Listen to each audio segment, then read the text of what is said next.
রাজ্য সরকারের এই প্রকল্প কন্যাশ্রী তা বিশ্ব দরবারে সমাদৃত, কিন্তু এই কন্যাশ্রীতে মালদায় কারচুপি। বিবাহিতদের থেকে টাকা নিয়ে কন্যাশ্রী প্রকল্পের সুবিধা পাইয়ে দেওয়া টোপ। ঠিকই শুনেছেন, চাঞ্চল্যকর অভিযোগ হরিশ্চন্দ্রপুরে। তবে লাভ হয়নি, শেষমেশ পর্দাফাঁস।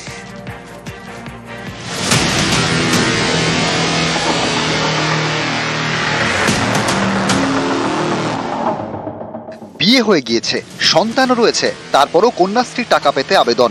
কয়েক ধাপ পেরিয়ে সেই আবেদন পৌঁছে গিয়েছিল বিডিও অফিসে, কিন্তু শেষ রক্ষা হয়নি। মালদার হরিশ্চন্দ্রপুরে ফাঁস কন্যাশ্রী প্রকল্পে জালিয়াতির ছক। ব্লক প্রশাসন জানিয়েছে, হরিশ্চন্দ্রপুরে মশালদহ থেকে কন্যাশ্রী 10টি ভুয়ো আবেদনপত্র বাতিল করা হয়েছে। কন্যাশ্রী প্রকল্পে অবিবাহিত ছাত্রীদের আর্থিক সাহায্য করে রাজ্য সরকার। কম বয়সে মেয়েদের বিয়ে রুখতে এবং মেয়েদের পড়াশোনায় উৎসাহ দিতে এই প্রকল্প। কন্যাশ্রী প্রকল্পে 13 থেকে 18 বছরের ছাত্রীদের প্রতি বছরে 1000 টাকা করে দেওয়া হয়। বয়স 18 হলে দেওয়া হয় এককালীন 25,000 টাকা।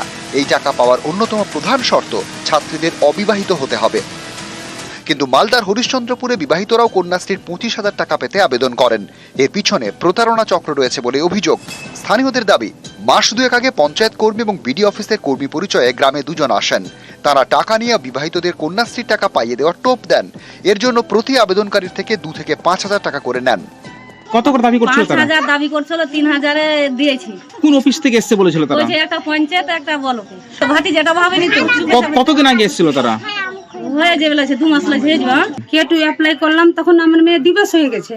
তো ওই কন্যাশ্রীর টাকা পেয়েছেন আপনারা? না, পাইনি আমি। থেকে বলছে আমরা ব্লক থেকে এসেছি, 3500 টাকা দেন, না হলে পয়সা পাবেন না। আপনার মেয়ের বিয়ে হয়ে গেছে, দিবস হয়ে গেছে, ওরাই বলেছে।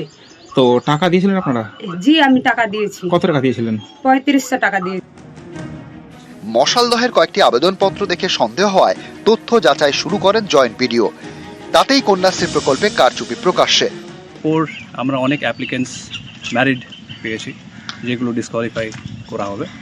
আর সাথে কিছু ডিসক্রিপেন্সিসগুলো আছে, কিন্তু কিছু অবজেকশনসগুলো আছে, সেগুলো আমরা ডিউ প্রসেস ফলো করে টেক আপ করবো। স্যার, অভিযোগ করছেন যে অনেকে নাকি টাকা দিয়ে নাকি স্যার সে আবেদনটা করিয়েছেন। হ্যাঁ, সেই অভিযোগগুলো আছে, সেটা আমরা ফার্দার ইনকোয়ারি করব, তারপরে ডিউ প্রসেস ফলো করে ওটাকে আমরা টেক আপ করবো। মালদা থেকে Sebak Dev Sharma, news 18 Bangla. Mid day মিলে মিলছে মুড়ি চানাচুর। ঝাড়গ্রামে মিড ডে মিলে মুড়ি চানাচুর। ঝাড়গ্রাম শহরের এক প্রাইমারি স্কুল, সেই ছবি আপনাদেরকে দেখাচ্ছি, যেখানে পড়ুয়াদেরকে দেওয়া হচ্ছে খেতে মিড ডে মিলে মুড়ি চানাচুর। স্কুল কর্তৃপক্ষ কি দাবি করছে? দীর্ঘদিন ধরে জলের পাম্প খারাপ, জলের অভাবে রান্না করা সম্ভব হচ্ছে না, তাই বলে মিড ডে মিলে মুড়ি চানাচুর। এছাড়া কি আর অন্য কোনো উপায় ছিল না?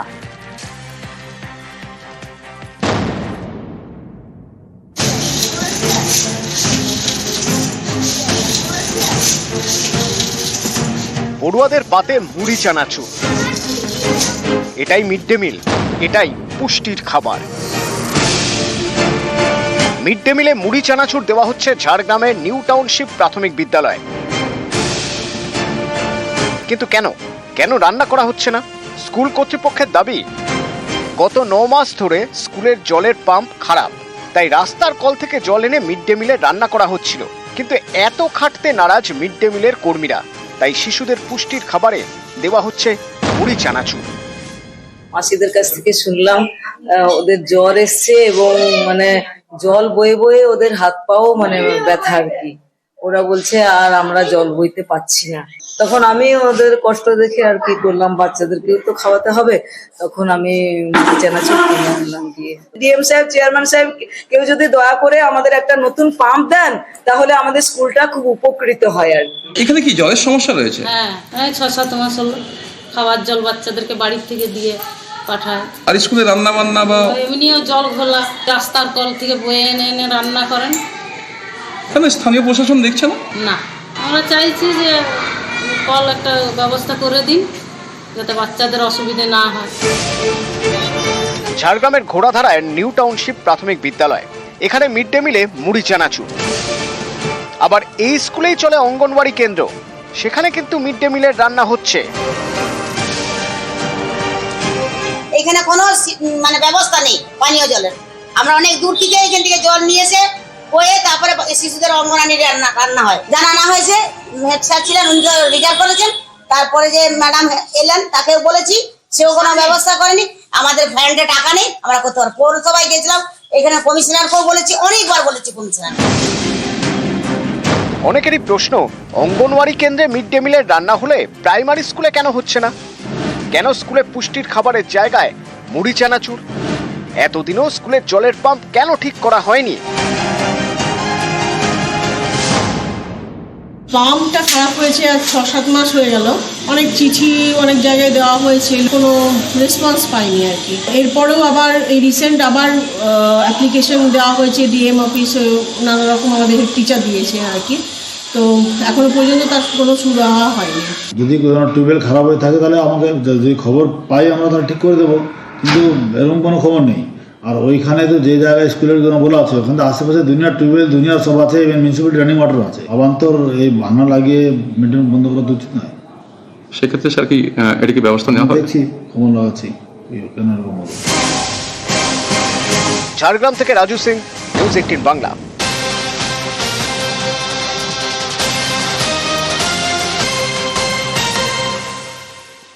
চ্যাংদোলা মন্তব্য কে করেছিলেন? শুভেন্দু অধিকারী, রাজ্যের বিরোধী দলনেতা।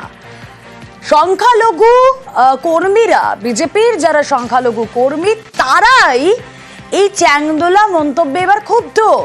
পদ্মেই ক্ষোভ, স্বরূপনগরে ক্ষোভ বিজেপি নেতা কর্মীদের। চ্যাংদোলা মন্তব্যের পর কি রিয়াকশন তাদের, শুনুন। এই মন্তব্যে যেখানে বলছে একটা কমিউনিটির ভোটের প্রয়োজনই নেই, আমি জানি না কোনো রাজনীতিতে এরকম বলতে পারে না যে আমার ওকে ভোটের প্রয়োজনই নেই। যদি প্রয়োজন নাই থাকে তাহলে এরা কেন খেটেছে, এরা কেন ভোট দিয়েছে? আমার মনে হয় অবশ্যই এতে ভোট, আমার স্বরূপনগরে আমরা সংখ্যালঘু 49%, সংখ্যালঘু 51% হিন্দু ভোটার। এখানে আমার মনে হয় স্বরূপনগর আগামী দিন ক্ষতির কোন ইয়ে দেখবে।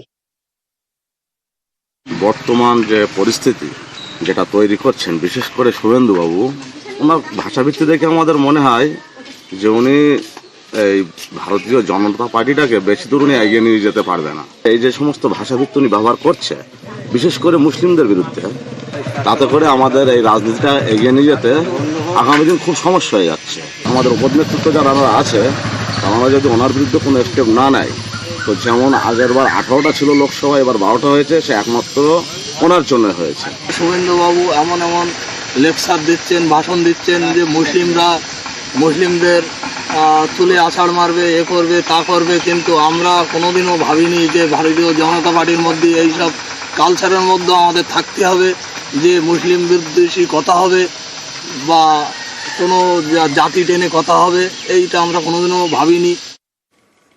এবার শুভেন্দু অধিকারী ঠিক কি বলেছিলেন? তিনি সংখ্যালঘু বিধায়কদের ছুঁড়ে ফেলার হুঁশিয়ারি দেন, চ্যাংদোলা করে ছুঁড়ে ফেলার হুঁশিয়ারি দিয়েছিলেন রাজ্যের বিরোধী দলনেতা। আর তারপর স্বরূপনগরে যারা কর্মীরা রয়েছেন, বিজেপি কর্মীরা, তাদের অসন্তোষ শোনালাম। রিকল করি শুভেন্দু অধিকারীর বক্তব্য। বিমান ব্যানার্জিকে, মমতা ব্যানার্জিকে হারাবো, আর ওদের দলের যে কটা মুসলমান এমএলএ জিতে আসবে, বিজেপি সরকারে আসবে, চ্যাংদোলা করে তুলে রাস্তায় ফেলবো। রাজ্যের বিরোধী দলনেতার মন্তব্যকে, তার এই মন্তব্যকে ঘিরে বিতর্ক না, সেটা একেবারে আনওয়েলকামড, তাকে সমর্থন করা যায় না, এমনটাই ভাবছেন দিলীপ ঘোষ। বিরোধী দলনেতা বলছে যে সংখ্যালঘু বিধায়কদের ছুড়ে ফেলে দেবে, তৃণমূল কংগ্রেসের বিধায়ক বলছে মুর্শিদাবাদে গেলে আটকে রেখে দেবে।